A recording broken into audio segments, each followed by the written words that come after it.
Now, Labour furiously, aggressively, enthusiastically loves business, according to a variety of front benchers out on the airwaves today. After a confrontational week for Labour and business, the party is firmly love-bombing this weekend, while David Cameron has been trying to capitalise on it all, accusing Labour of a sneering hatred for business. But who would actually be better for British business, much of which is still struggling? Labour has vowed to reverse the Conservatives' planned cut to corporation tax, keeping it at 21%, and Labour's plan to reinstate the 50p top rate of income tax and their mansion tax on expensive homes would affect Britain's business leaders. The Conservatives' promised Europe referendum, though, has many businesses jittery about the possibility of EU exit. And Tory plans to cut spending faster than Labour raises fears of slow growth or even another recession. So which party has captured the market? The Business Minister, Matthew Hancock, and Labour Shadow Treasury Secretary Chris Leslie are with me. I'm going to give you each 30 seconds to make your initial pitch on who is better for British business. Matt Hancock. Well, I think we should listen to businessmen and businesswomen themselves, who, on overwhelming majority, say that our long-term economic plan, as we call it, is the right one for Britain. It's about making sure that the sacrifices of the last few years to put Britain on the right track can be seen through, and we've had record job creation, 1.8 million more jobs.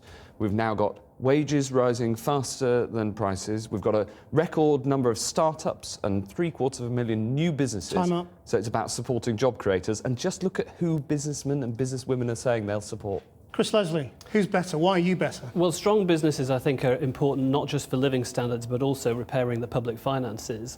And that's why, even though growth is now slowing down, we've got to focus on productivity.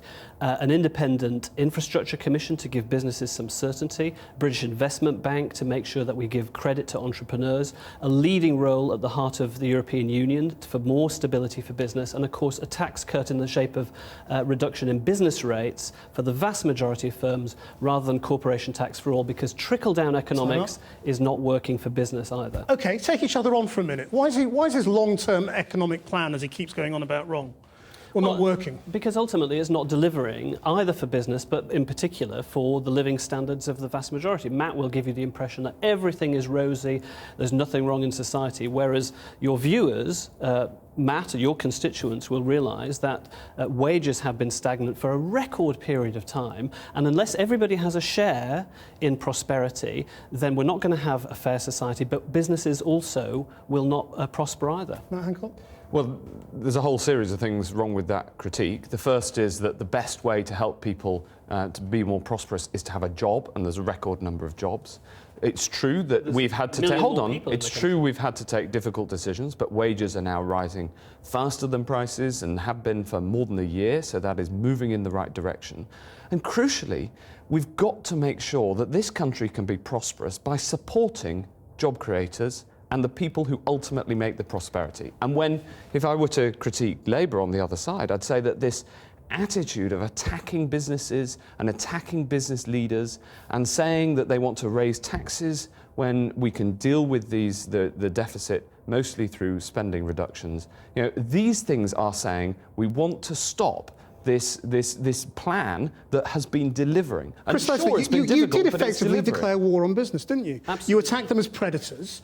You have said that you're going to tax them more as individuals and tax them more as businesses. No, because this is a smokescreen, because what the Conservatives want to give you the impression... But you have said that. You've said that if I can tax corporations. Well, let him answer. It's a smokescreen, because ultimately what they're saying is that our plan to reverse that tax cut for millionaires up to 50p is somehow anti-business. It's not, because we need those with the broadest shoulders to help repair the deficit. But they will pay more under a Labour government, won't they, as individuals and as businesses? The wealthiest people do have to contribute a fairer share. And for example, the mansion tax, if you are lucky enough to live in a house of £2 million and more, we are going to have to ask you to pay a little bit more to help save the NHS. You see, Matt Hancock, a lot of people who are struggling in this country think that's quite a good idea, and that you're soft on business, that you're looking after your own, you give tax breaks to your friends, and that's what your policy is all about. Well, nobody has been tougher on tax avoidance than this government. We've raised £5 billion more, and that is the most over a parliament that's happened. And we plan to carry that on and do more. You know, we plan to give the British people a referendum on Europe. We plan to make sure that we tackle abuses. You've taken us where tackle abuses. You've taken us where I was going to bring us, which is Europe. That is your real big problem on business, isn't it? I'm not quite sure why Labour doesn't go on about it all the time, but I mean, huge numbers of business leaders are very scared of a European referendum, and they're very scared of the prospect of leaving Europe. Well, they think you're wrong. We simply say that we think that we need a referendum on our membership of the European Union once we have renegotiated our position. And the vast majority of business leaders want a reformed Europe, which is what we want to deliver. And then we'll have a referendum. And, you know, to all those out there who think that because we get some people saying you shouldn't have a referendum, that we will come off this pledge, we won't. We're absolutely clear and we're committed to it. And that's going to happen, you know, absolutely before the end of 2017. The one thing that businesses want most of all is some stability. There should be consensus, actually, between the parties. They won't get that because the uncertainty about Britain's membership in the European Union is crucial. But also, I think there is... So why aren't you pro-Europe more vocally? We are absolutely... Because you're scared of the immigration debate, that's not true. I've been saying it all throughout the day today. We've been saying it all throughout the year. It's important that people recognise, and businesses do recognise, that if they can't be certain about doing business with our key allies in the European Union, if we're not there steering where Europe should go, because there is this sort of Damocles held above Britain's head and our economy, then you will get firms deciding, shall we put our money into Germany or France or wherever they think is perhaps more of a bet into that market. And that uncertainty, that question mark, is deeply damaging to the stability and the certainty that we need. Well, you know, he says that, but what you've got to listen to is who are the people who are running our economy, the business leaders, who are they backing?